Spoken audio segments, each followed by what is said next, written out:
A Soso Produções convida você a se tornar um patrocinador. Semeie no nosso ministério. Com a sua oferta poderemos produzir muito mais vídeos. Este é um ministério independente e, por isso, precisa da sua participação. Inscreva-se no canal e compartilhe os vídeos. Seja um multiplicador desta visão.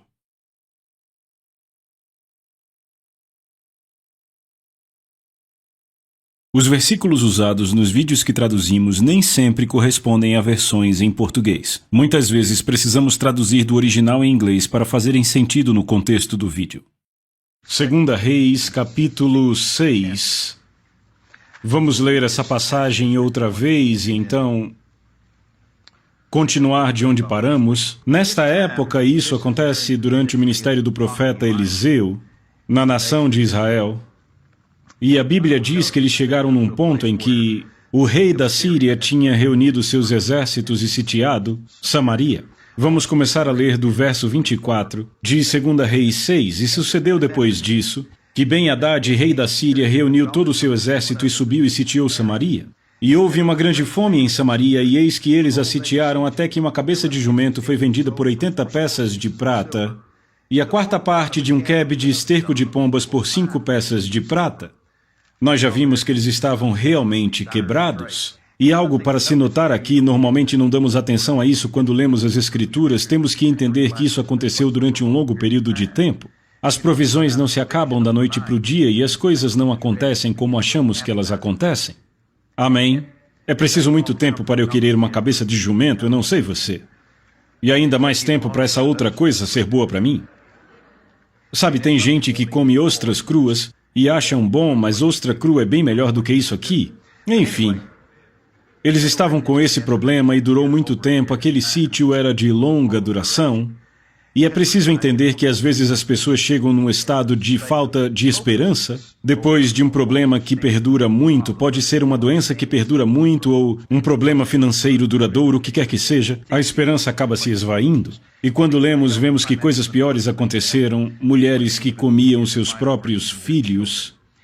Mas ele diz aqui no verso 30, e sucedeu quando o rei ouviu as palavras da mulher que ele rasgou suas roupas e passou por cima do muro e o povo olhou e eis que ele tinha pano de saco por dentro sobre sua carne. Verso 31, então ele disse, Deus assim faça e mais ainda a mim, se a cabeça de Eliseu, filho de Safate, estiver firme sobre ele neste dia. Sabemos, ele começou a culpar o profeta de Deus por causa do que acontecia. Na verdade, é bom percebermos que quando culpamos o homem de Deus, estamos culpando o próprio Deus, porque ele representa o próprio Deus. Então é algo perigoso de se fazer. 32. Eliseu, porém, estava sentado na sua casa e os anciãos se assentavam com ele, e o rei enviou o homem adiante de si. Mas antes que o mensageiro chegasse, disse ele aos anciãos, vede como este filho de um assassino mandou me cortarem a cabeça. Vede, quando o mensageiro vier, fechai a porta e impeçam-no firmemente junto à porta, não estará o som dos pés do seu mestre atrás dele. E enquanto ele ainda conversava com eles, eis que o mensageiro desceu até ele. E ele disse, eis que este mal é do Senhor, o que mais eu deveria esperar do Senhor? E percebam, estavam culpando a Deus aí. Capítulo 7, versículo 1, estamos na mesma história, prestem atenção. Então Eliseu disse, ouvi a palavra do Senhor. Assim diz o Senhor, amanhã por volta desta hora, uma medida de farinha de trigo fina será vendida por um siclo, e 2 medidas de cevada por um siclo no portão de Samaria. Então o Senhor, em cuja mão o rei se apoiava, respondeu ao homem de Deus e disse, eis que se o Senhor houvesse de fazer janelas no céu, poderia isso suceder? E ele disse, eis que verás isto com os teus olhos, mas disso não comerás. Certo, então vamos retomar o que já sabemos. Eles estão sob sítio numa condição há muito tempo, uma condição já bem duradoura. E a Bíblia diz que o rei chega a um ponto em que não tem mais ninguém a quem culpar e começa a culpar a Deus e ao homem de Deus. Envia um mensageiro a Eliseu, e Eliseu soube por palavra de Deus o que aconteceria e contou aos outros. O mensageiro chega e Eliseu diz, eis aqui está a palavra do Senhor. Ele começa a profetizar e falar por palavra de sabedoria sobre o que iria acontecer e ele diz, acerca dessa hora amanhã, trigo e cevada valerão centavos, na rua, no mercado público. Agora vocês percebem que eles vinham naquela situação já há meses e meses até chegar nesse estado desesperado. E esse mensageiro do rei diz, só se o Senhor fizer janelas no céu, o que você diz será possível. Ele não sabia, mas também estava profetizando, era exatamente o que aconteceria. E Eliseu disse isso, ele disse sim, sim, e você verá. Você verá o que acabou de dizer. Você verá as janelas do céu abertas. Você verá essas coisas acontecerem, mas não tomará parte delas. E sabemos a história sobre como 4 leprosos, um deles sentado à porta da cidade, diz: por que ficaremos aqui até morrermos?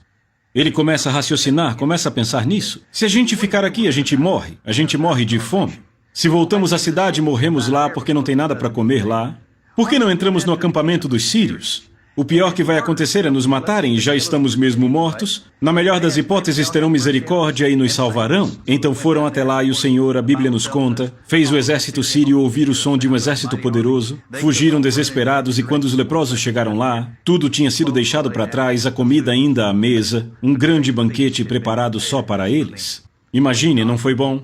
Um grande banquete preparado só para aqueles 4 leprosos? Glória a Deus, só porque se levantaram e agiram, como eu já disse mais cedo na hora da oferta sobre obediência.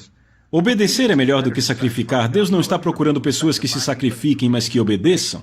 Então eles foram até lá, voltaram e contaram à nação de Israel sobre o que estava acontecendo e todos foram lá e desfrutaram.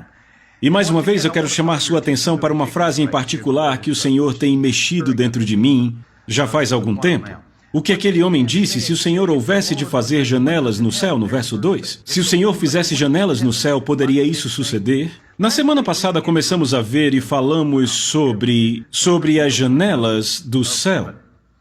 Agora, achamos essa expressão em alguns lugares na Palavra de Deus. A primeira vez é no livro de Gênesis, onde a Bíblia diz que as janelas do céu foram abertas no tempo de Noé. E é claro, a chuva caiu e as cisternas das profundezas foram abertas. E aqui vemos que quando as janelas do céu são abertas, isto fala sobre abundância. Na época de Noé, foi abundância de chuva suficiente para encher a terra de água, não foi? Certo, glória a Deus. E então a Bíblia fala em Malaquias capítulo 3, é um versículo que lemos frequentemente. A Bíblia diz: trazei todos os dízimos à casa do Senhor, para que haja alimento na minha casa, e provai-me agora com isto, diz o Senhor dos Exércitos, se eu não vos abrir as janelas do céu, e derramar sobre vós uma bênção que não haverá espaço suficiente para recebê-la. E se falamos de uma bênção que não há lugar suficiente para recebê-la, é abundância, não é? E note que isso virá com a abertura das janelas do céu. Glória a Deus. E o Senhor vem mexendo comigo sobre essa coisa de janelas do céu, sabe? Cantamos a música, temos cantado ela, janelas do céu estão abertas. Eu estava tomando banho hoje cantando essa música, janelas do céu estão abertas. As bênçãos estão fluindo hoje. Eu tenho alegria em minha alma, já que Jesus acertou tudo. Eu dei a ele minhas roupas maltrapilhas, ele me deu um manto puro e branco. O meu banquete é o maná do céu. Amém, glória a Deus. Porque as janelas do céu estão abertas, vem. Bem, eu tenho pensado nisso e comecei a dar mais atenção a esse assunto. E claro, como já mencionei agora há pouco, as janelas do céu falam de abundância. Quando as janelas do céu estão abertas, sempre há muito. Pense nessa situação que lemos aqui em 2 Reis 6 e 7. Da noite para o dia, na verdade, num momento, em um breve momento, Deus reverteu uma situação sem esperança quando as janelas do céu foram abertas. Deus não precisou de 2 meses, nem 2 semanas, nem 2 dias para pôr a situação de volta nos trilhos. Aquele povo estava morrendo de fome. Eles estavam tão famintos, tão desesperados, que estavam dispostos a fazer qualquer coisa, estavam fazendo algumas coisas indizíveis. Meu Deus, e ainda assim, num momento, Deus reverteu a situação, e aí trigo, cevada e tudo que era bom, do que eles tinham fome era deles e valiam centavos. Glória a Deus, as janelas do céu. Sabe, eu gosto quando as janelas do céu se abrem, você não? Eu gosto quando vejo esse tipo de abundância sendo derramado, não só financeira, todo tipo. Bênçãos espirituais. Glória a Deus, temos visto alguns cultos em que as janelas do céu têm sido abertas. Então eu comecei a ver isso e descobri que há 2 coisas que abrem as janelas do céu. Dar é uma delas. Malaquias 3:10 nos diz isso, trazei todos os dízimos à casa do Senhor. E a segunda é orar. 2 formas de abrir as janelas do céu, dar e orar. Então, se você tem uma necessidade em sua vida, você precisa das janelas do céu abertas e da abundância de Deus para resolver o problema. Você pode dizer amém?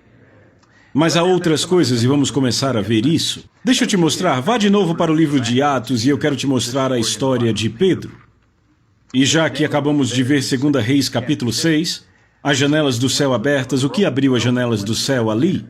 Bem, a Bíblia diz que Eliseu estava sentado com os anciãos em sua casa, sitiados em estado de fome, E embora a Bíblia não diga isto, eu estou confiante de que Elias e os anciãos estavam orando.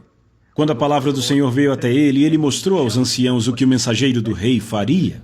E aí, quando o mensageiro entrou, a palavra de sabedoria veio. Glória a Deus, e os céus foram abertos pela palavra do profeta.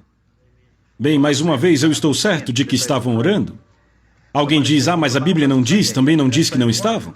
E você não pode provar que não estavam, então não discuta. Glória a Deus. Abra sua Bíblia no livro de Atos, capítulo 10, versículo 1, e veja o que diz.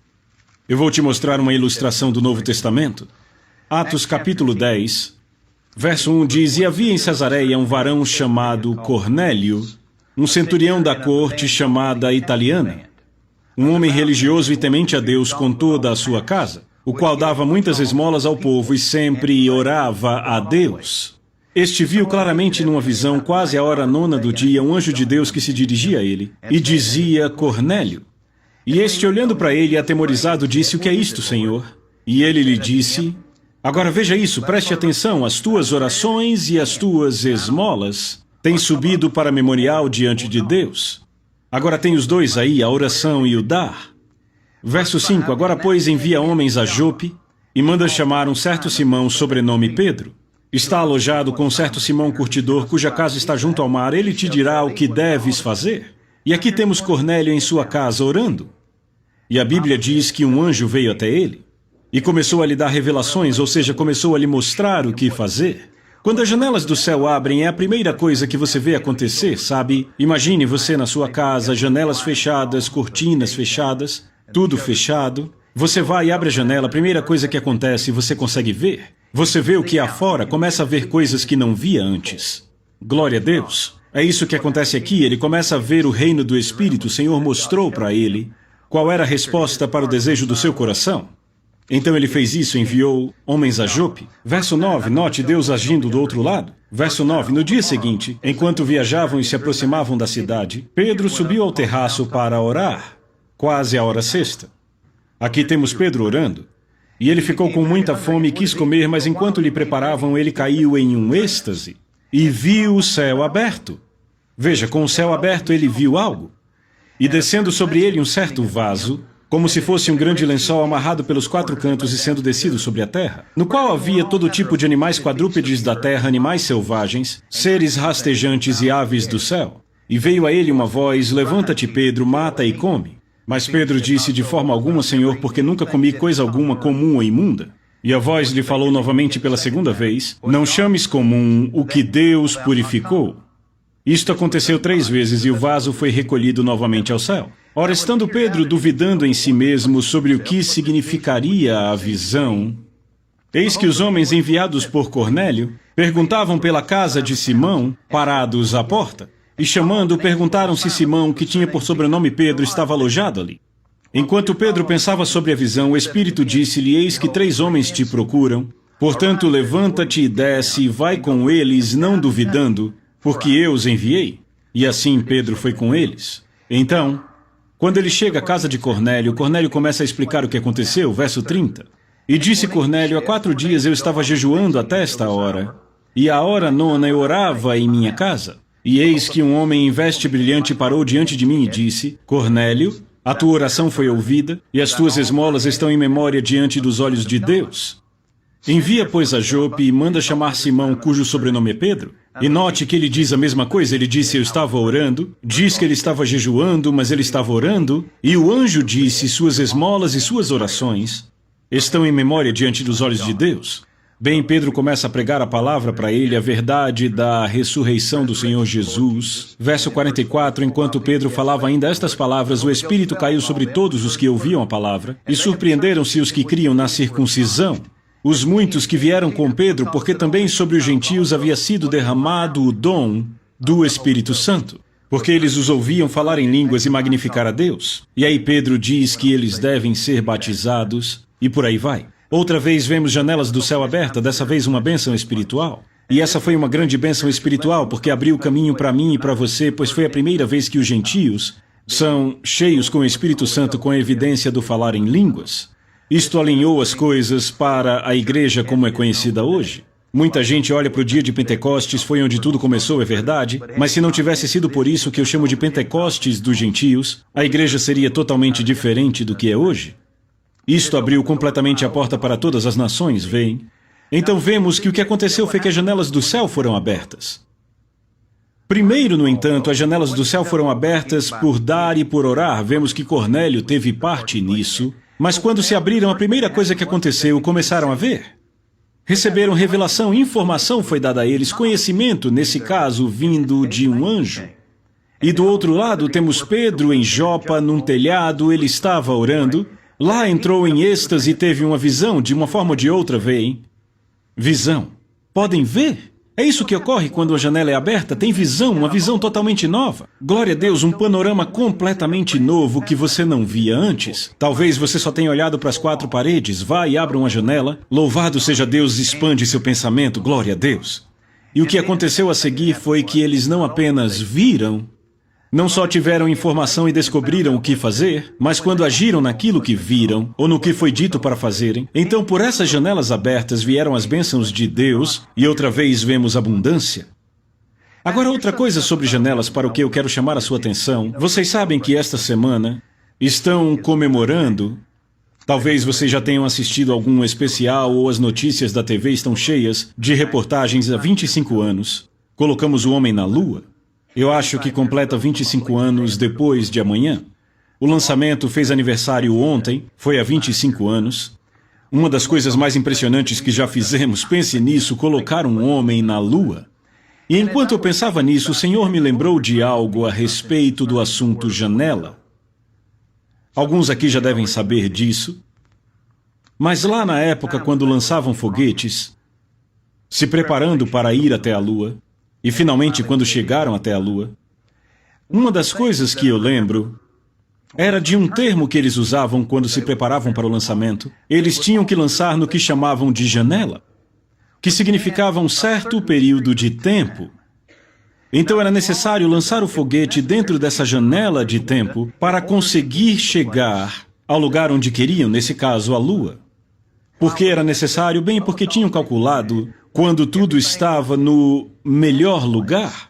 Sabe, a Lua está bem longe, está se movendo, numa velocidade fantástica, sem mencionar a Terra, que também era uma plataforma que se movia, movendo-se ao redor do seu eixo, rodando no espaço ao redor do Sol.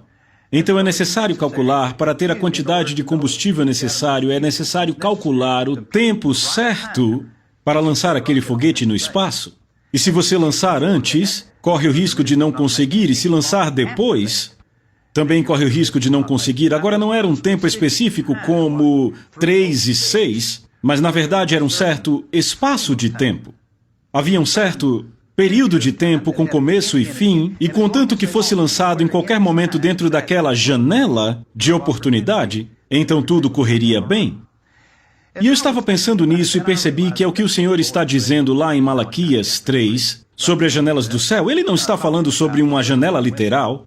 Ele não está falando sobre uma abertura literal de uma coisa natural. Ao invés disso, quando as pessoas são obedientes à palavra, o que Deus abre para elas é uma janela de oportunidade. Sabe, é por isso que algumas pessoas podem cair no mover enquanto dão, dizendo as coisas certas aparentemente, crendo nas coisas certas, mas ainda assim nunca fazem a conexão. Uma razão para isso é que elas nunca aproveitam as oportunidades que Deus dá a elas. Deus não disse que derramaria dinheiro sobre você. Já parou para pensar sobre isso? Nós lemos esta passagem e pensamos sobre ela. Abrirei as janelas do céu e derramarei uma bênção. O que isso significa? É você lá sentado, assistindo a sua TV de tela grande, e lá vem moedas caindo sobre você na sala de estar? Eu acho que não. Nunca aconteceu comigo e com você? Nunca caiu nenhuma moeda de $1 do céu para mim e para você? Mas sabe o que eu já tive? Deus já me deu oportunidades. E é disso que ele está falando aí, janelas de oportunidades. Situações que aparecem com as quais você pode capitalizar em uma dada situação. Você entende o que eu digo? Deixa eu compartilhar com você o que a palavra oportunidade significa. Eu procurei no dicionário. A palavra oportunidade significa um tempo conveniente, adequado ou apropriado. Um tempo conveniente, adequado ou apropriado. Agora deixa eu ler algo aqui. Esta palavra Oportunidade é uma palavra que é traduzida como tempo frequentemente no Novo e no Velho Testamento. Eu poderia ficar aqui dando várias passagens diferentes sobre tempo, vamos ver algumas, mas eu quero que vocês notem. William Vine apresenta um estudo sobre essa palavra traduzida como tempo. No original hebraico, ele diz basicamente: esse substantivo que conota tempo é concebido como uma oportunidade ou uma estação. Primeiro, a palavra significa um tempo ou período definido e fixo. Esse substantivo também é usado no conceito de tempo próprio ou apropriado. Um terceiro uso é como estação, ou um tempo regular e fixo de tempo, como o tempo da primavera. E esse substantivo também é aplicado para diferenciar extensões de tempos. Em sua primeira aparição bíblica, por exemplo, ele representa o tempo, o período do dia em que o sol se põe. Eu acho isso significante, em particular a primeira parte, onde ele diz: esse substantivo conota o tempo concebido como uma oportunidade ou estação. Sabe, há várias referências na palavra de Deus onde a palavra tempo é usada. E fica muito claro quando você entende que a palavra oportunidade é outra definição dessa palavra hebraica. Deixa eu te mostrar. Vá, por favor, para o livro de Eclesiastes. Aqui temos uma passagem das Escrituras que provavelmente é muito familiar. De uma forma ou de outra, ela é lembrada de várias formas. Mas notem aqui no capítulo 3, Eclesiastes capítulo 3, começando do verso 1. Ele diz: para tudo há uma estação, e um tempo para todo o propósito debaixo do céu. Eu quero que você pare aí, e ao invés das palavras estação e tempo, vamos colocar oportunidade, certo? Porque é a mesma palavra hebraica. Para tudo há uma oportunidade, e uma oportunidade para todo o propósito debaixo do céu. Verso 2, uma oportunidade para nascer, e uma oportunidade para morrer. Sabe, muitas vezes lemos um tempo para nascer e um tempo para morrer e pensamos que há um tempo especificado, como, por exemplo, 11h15 da manhã.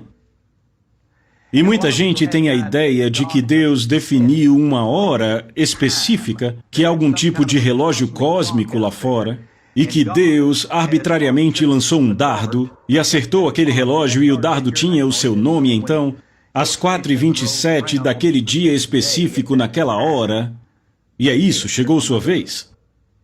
Bem, sabemos que não é verdade. Sabemos que a palavra de Deus não ensina isso. No entanto, se você ler isso como oportunidade, sabe, com a situação do aborto como está, hoje há várias oportunidades sendo perdidas. Muitas vidas sendo ceifadas sem ter a oportunidade de nascerem.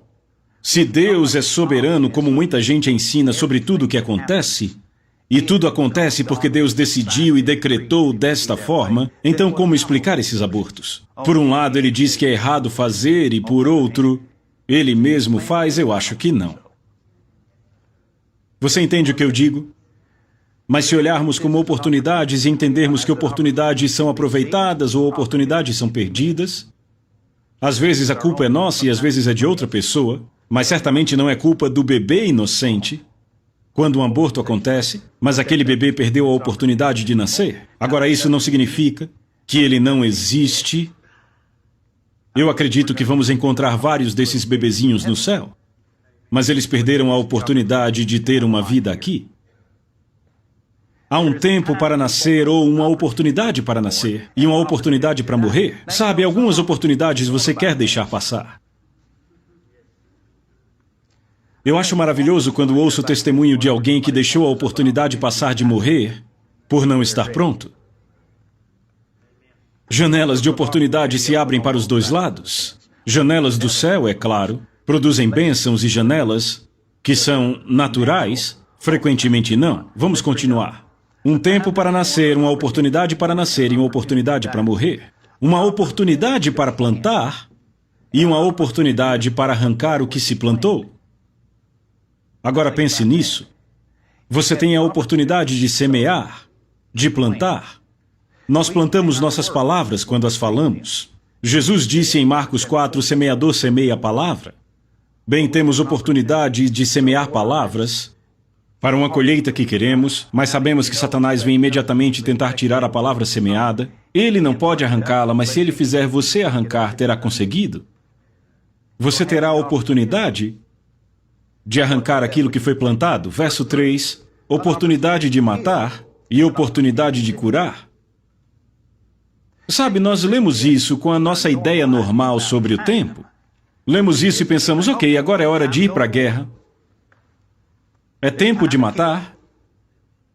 Às vezes eu queria que fosse. É claro, nunca é biblicamente quando se trata disso, não é? Então ele não está falando de um tempo específico, está falando de oportunidades, de janelas de oportunidade. Oportunidades que aparecem no que diz respeito a tudo isso para nós. Ele diz que é uma oportunidade para destruir e uma oportunidade para construir. Mas essas oportunidades têm que ser usadas. Há uma oportunidade de chorar e uma oportunidade de rir. Bem, já passamos pelas duas, não? Mas sabe, eu já vi muitas vezes pessoas em cultos deixando passar oportunidades de rir. Já notou isso? Eu gosto de aproveitar as boas oportunidades que tenho, mas tem gente que parece que gosta de ver a oportunidade passando. Verso 4, parte B, a oportunidade de prantear e a oportunidade de dançar. Eu gosto de aproveitar essas oportunidades de dançar, e quanto a você? Mas algumas pessoas parecem que gostam mais da oportunidade de prantear. Não querem entrar nessa dança ou nesse riso. Verso 5, uma oportunidade para espalhar pedras e uma oportunidade para juntar pedras. Uma oportunidade para abraçar e uma oportunidade para evitar de abraçar. Verso 5, uma oportunidade para adquirir e uma oportunidade para perder. Uma oportunidade para guardar e uma oportunidade para lançar fora. 7, uma oportunidade para rasgar e uma oportunidade para costurar. Uma oportunidade para manter silêncio e uma oportunidade para falar. Tem algumas aqui que são muito boas para se estudar, para prestar mais atenção, não é? Todos temos oportunidades de ficar quietos. Todos temos oportunidades de falar. E às vezes, tiramos vantagem da oportunidade errada na hora errada. Entendem o que eu digo? Verso 8, uma oportunidade para amar e uma oportunidade para odiar. Uma oportunidade para guerrear e uma oportunidade para a paz. O fato é que todos temos oportunidades para todas estas coisas. Obviamente vemos que há contrastes aqui, então algumas dessas coisas são boas e algumas dessas coisas não são tão boas. Algumas dessas coisas são de Deus, outras não são de Deus. E nós, como seres humanos na Terra, com o diabo presente e com o mal presente, às vezes apenas com as leis naturais em movimento, essas oportunidades vêm para todos nós. O que temos que fazer é aprender a aproveitar ou capitalizar as oportunidades que Deus envia, ou, como a palavra diz, como começamos aqui, aprender a como usufruir das janelas do céu abertas. Aprender a tirar vantagem das oportunidades do céu. É aí que veremos derramadas sobre nós bênçãos que não haverá lugar para guardá-las.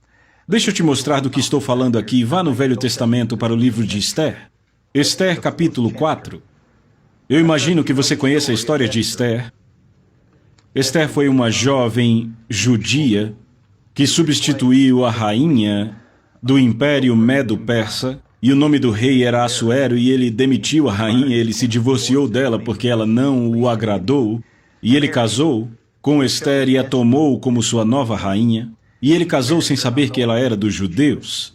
E havia algumas pessoas no palácio que tinham problemas com os judeus, particularmente com um judeu, um parente dela chamado Mordecai. E então ele faz com que o rei, na verdade ele engana o rei para o rei decretar leis contra os judeus, dentro das regras medo-persas. E então agora Mordecai e Esther estão trabalhando juntos para mover o coração do rei e reverter a situação e dar uma chance aos judeus. Na verdade, essa foi mais uma tentativa de Satanás de banir os judeus e a nação de Israel, porque nós sabemos que eles é que por profecia nos iriam trazer o Messias. O Senhor Jesus veio à Terra, a salvação vem dos judeus, vocês entendem? Satanás sabia disso, então o tempo todo ele tentava varrer os judeus da Terra. E agora eles estão falando, e então diz no verso 13 do capítulo 4 de Esther, diz, então Mardoqueu ordenou que se respondesse a Esther, não imagines que estando na casa do rei escaparás só tu entre todos os judeus. Ele está falando com ela, encorajando-a a fazer o que ela devia fazer. Ela está com medo, Mas ele está explicando para ela, você não vai escapar só porque você é a mulher do rei, não escapará. Ele diz no verso 14, pois se de todo te calares agora, de outra parte se levantará socorro e livramento para os judeus. Ou seja, Deus vai cuidar de nós. Mas tu e a casa do teu pai perecereis. E agora veja a parte final. Quem sabe não foste elevada a rainha para tal tempo como este? Note essa última frase. Quem sabe se não foste elevada a rainha para tal tempo como este? De novo, vamos colocar a palavra oportunidade aí. E vamos ler assim. Quem sabe se não foste elevada a rainha para tal oportunidade como esta? Note como, de novo, usando a palavra oportunidade para substituir a palavra tempo, nós vemos a mão do destino na vida dessa mulher. Mas temos que perceber que cada um de nós temos um destino. Cada um de vocês é uma pessoa, um homem ou uma mulher de destino. Há um destino divino no que diz respeito à sua vida. Deus tem grandes planos para cada um de vocês. Ele diz no livro de Jeremias, eu que sei que pensamentos tenho a vosso respeito. Pensamentos de paz, pensamentos de prosperidade, pensamentos de grandeza. Deus tem grandes planos para cada pessoa na sua família. Ele não tem filhos favoritos, ele tem bênçãos para os seus filhos igualmente. Então entenda que ele não separa pessoas para abençoar mais que outras, não, ele dá oportunidades a todos nós. E aqui Esther teve uma oportunidade e Mordecai entendeu isso, ele disse, quem sabe se você não virou rainha, se todas essas coisas boas lhe aconteceram? Sabe, você foi escolhida rainha do reino aqui, e você vive nesse palácio, nessa vida palaciana, nesse conforto, com desejos realizados. Ele disse, mas quem sabe se essas coisas não lhe aconteceram exatamente para esta oportunidade? Para trazer libertação e socorro ao seu povo. Sabe, todos temos que pensar sobre isso.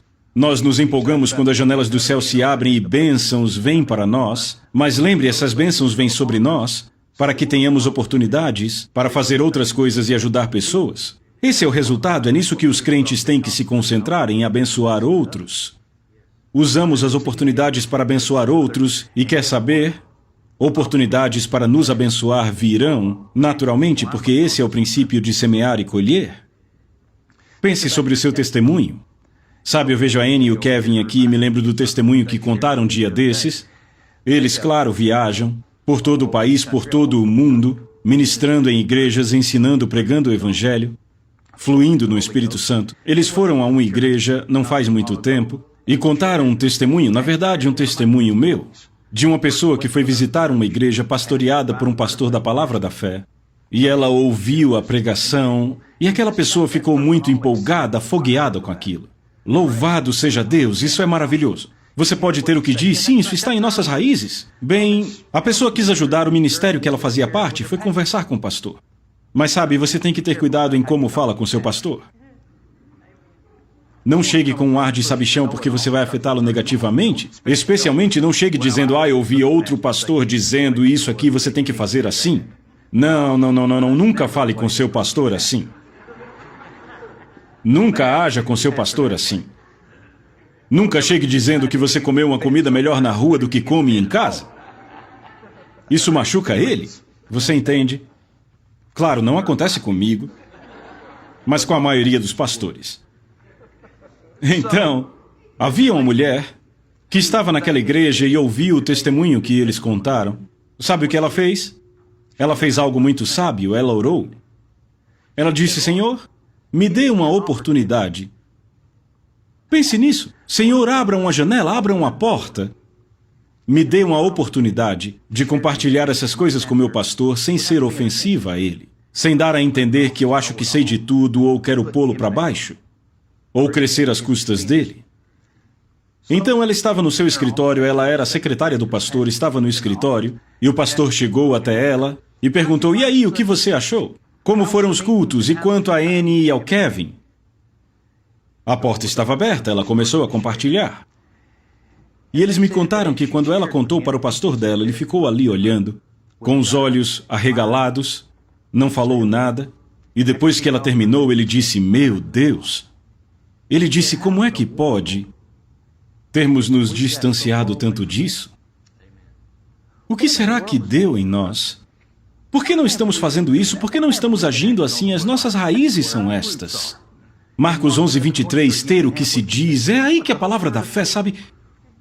É disso que esse movimento trata. Fé na palavra de Deus. E então ele disse, meu Deus, o que vamos fazer? Meio como os leprosos, por que ficarmos sentados aqui e morrermos?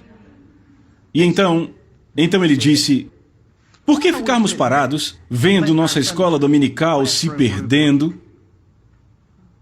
Por que não nos posicionarmos na palavra de Deus e mudarmos isso?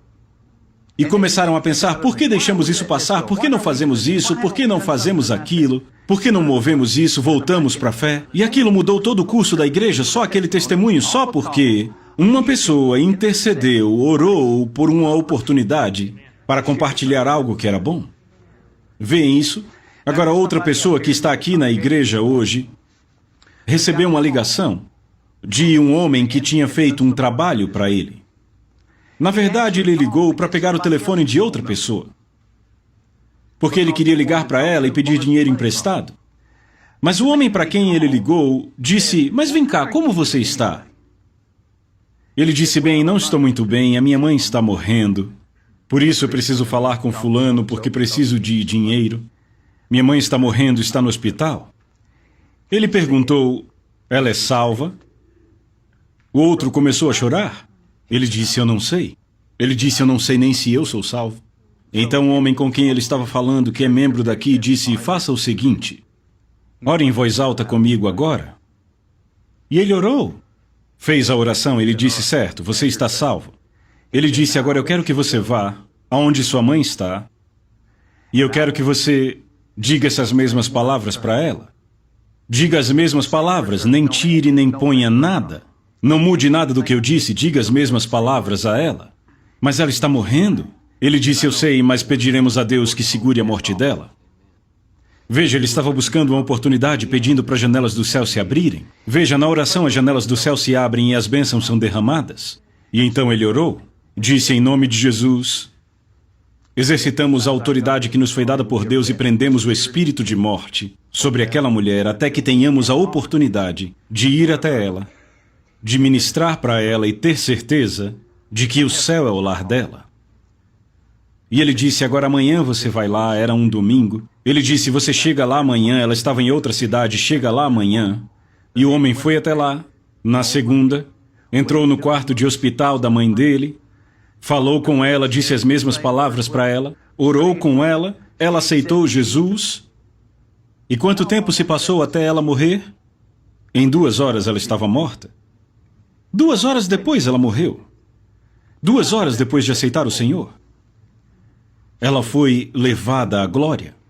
Está andando nas ruas de ouro. Glória a Deus.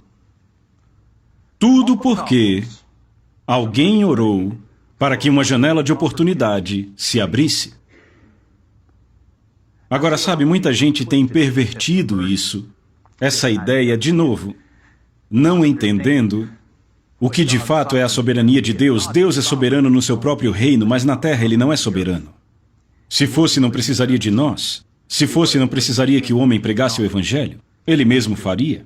Se ele fosse soberano, não haveria necessidade na oração. Tudo aconteceria como ele quisesse que acontecesse. Mas não é assim. Se Deus fosse soberano na terra, ele já disse qual a vontade dele, que todos os homens sejam salvos e cheguem ao pleno conhecimento da verdade, mas nem todos estão sendo salvos e nem todos estão chegando ao conhecimento da verdade. Então a soberania de Deus não se estende ao nosso reino. Veja, no céu Deus é soberano. Tudo acontece como Ele quer, mas aqui embaixo nem sempre acontece como Ele quer. E algumas pessoas, não entendendo isso, vêm tentando julgar a vontade de Deus por essas aberturas e fechamentos. E elas falam coisas como, bem, se Deus abre uma porta, eu sei que é a vontade de Deus. Se Deus quer que eu trabalhe ali, Ele vai abrir uma porta. Deus quer que eu viva ali, Ele vai abrir uma porta, se não quiser, vai fechar. Sabe, teve uma vez que um homem estava construindo uma casa. Na verdade, crendo em Deus e construindo uma casa que era mais do que ele conseguia pagar, ele estava se esticando, mas estava confiando em Deus para aquilo. E outro homem estava lá, um amigo dele, um dos empreiteiros, ele mesmo estava supervisionando a obra, mas um dos empreiteiros estava lá e perguntou ao dono da obra, membro da nossa igreja, como está indo a obra? Ele disse, bem, tudo está indo bem, estamos confiando em Deus para conseguir. O homem disse, por que crer em Deus para conseguir? Se ele quiser que você consiga, vai conseguir, senão não vai. Veja, ele não entendia isso, ele vivia por portas abertas ou fechadas.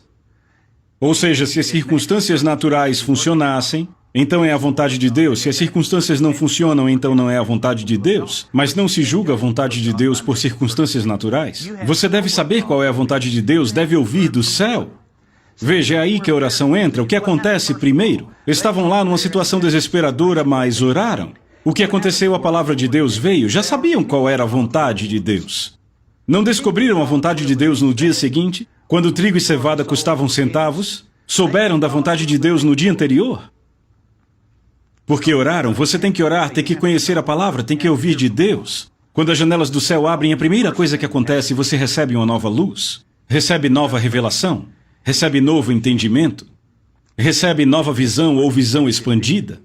Então, temos que saber a vontade de Deus com antecedência, e aí, por sabermos a vontade de Deus, é aí que oramos e dizemos, Senhor, abra uma janela de oportunidade. Sabe, eu faço isso o tempo todo, toda vez que eu vejo, falando da igreja aqui, toda vez que eu vejo que alguém está tendo um problema, ou talvez eu preciso ministrar para alguém, compartilhar algo com alguém, ou quero a oportunidade para ir um pouco mais fundo e descobrir como posso ajudar, eu sempre oro, Phyllis e eu nos juntamos e oramos. Senhor, nos dê uma oportunidade para ministrar àquela pessoa. A gente não chega, já sabemos disso e pulamos dentro. Isso traz problemas, mas oramos por oportunidades. Eu já tive pessoas que estavam ofendidas comigo. E eu sabia que estavam ofendidas, sabia por quê. Mas eu disse, Senhor, me dê uma oportunidade de acertar as coisas com essa pessoa. Sabe, se você pedir oportunidades, Deus vai te dar. Mas você não pode dizer, se Deus me der a oportunidade de acertar as coisas, saberei que é a vontade dele. Se ele não der, também saberei que não é a vontade dele, e a gente vai ficar ofendido e perder o melhor de Deus. Isso é burrice, não é? Podemos orar para as janelas se abrirem. Janelas de oportunidade. Se pedirmos, Deus vai abri-las. E é uma coisa triste quando oportunidades são perdidas, não é? Sabe, eu me lembro de Jesus ali na cidade de Jerusalém, pouco antes de ir para a cruz. A Bíblia diz que ele apenas chorou. Ele disse, Jerusalém, eu quis reunir teus filhos como uma galinha reúne seus pintinhos debaixo das suas asas, mas tu não conheceste o tempo da tua visitação. O que ele quis dizer? Que eles não sabiam a oportunidade que estava diante deles. Ali estava uma janela do céu aberta para eles e eles perderam. Mas eu digo, graças a Deus, hoje não precisamos perdê-la. Jesus veio e realizou a sua obra. Glória a Deus. As janelas do céu foram abertas mais do que nunca. Eu quero ler uma passagem com vocês para encerrarmos. Eu quero que você vá para 1 Crônicas, capítulo 12. 1 Crônicas 12, versículo 32. Diz, e dos filhos de Issacar, os quais eram homens que tinham entendimento dos tempos para saber o que Israel deveria fazer, os cabeças deles eram 200 e todos os seus irmãos estavam sob o seu comando. Os filhos de Issacar tinham entendimento dos tempos. Eu quero que vocês leiam assim. E dos filhos de Issacar, os quais eram homens que tinham entendimento das oportunidades, para saber o que Israel deveria fazer. Os cabeças deles eram 200 e todos os seus irmãos estavam sob o seu comando. Veja, essa palavra tempos aí é a mesma palavra que usamos, oportunidades. E quando você tem um entendimento das oportunidades e sabe, quando as oportunidades estão diante de você, glória a Deus, eu te digo, Deus te leva a lugares grandes. Mas muitas vezes perdemos o direcionamento do Senhor porque não entendemos que é uma questão de oportunidade. Ao invés disso, pensamos que é uma questão de estarmos no lugar certo, na hora certa e tudo vai funcionar. Não entendemos que, frequentemente, há coisas que devemos fazer para aproveitar essas oportunidades ou capitalizar sobre elas. Mas eu te digo, se você aprender a cooperar com Deus quando essas janelas do céu são abertas, no que diz respeito a essas janelas do céu abertas, se você aprender a reconhecê-las, aprender a ouvir Deus e ficar sensível ao que fazer, ter certeza de se afastar das oportunidades erradas, você será bem-sucedido. Lembro que uma vez eu disse a Phyllis, hoje deixei passar 3 oportunidades de pecar. Aprenda a deixá-las passar. Amém? E aprenda a capitalizar e agir nas oportunidades que Deus te envia. Malaquias capítulo 3. Trazei todos os dízimos à casa do Senhor. Que oportunidade maravilhosa é esta! Toda vez que encontramos pessoas que acham que dar ao Senhor é um erro, nós sabemos que elas não entendem o que Deus está dizendo. Eu já vi pessoas e pensei, rapaz, se eu tivesse a oportunidade que esse homem teve, olhe o que aconteceu na vida dele, olhe como ele prosperou, olhe como ele está indo bem. Falamos disso semana passada, sobre aqueles que tiveram a oportunidade de comprar ações do Walmart quando estavam baratas. Você não iria querer ser um desses? Sim, glória a Deus. E sabe, tem pessoas que ficaram ricas investindo na bolsa porque souberam como identificar as oportunidades e aproveitaram, mas graças a Deus, Deus sempre nos dá uma oportunidade para discernir essas coisas. Mas temos que reconhecer que há uma oportunidade. Toda vez que trazemos os dízimos à casa do Senhor, esta é uma oportunidade que Deus abriu para nós, para pôr as coisas em movimento, coisas que nos porão em lugares de total provisão, de bênçãos transbordantes. Glória a Deus. Vamos aprender a olhar para as oportunidades e aproveitá-las. Você diz amém? A Soso Produções convida você a se tornar um patrocinador. Semeie no nosso ministério. Com a sua oferta poderemos produzir muito mais vídeos. Este é um ministério independente e, por isso, precisa da sua participação. Inscreva-se no canal e compartilhe os vídeos. Seja um multiplicador desta visão.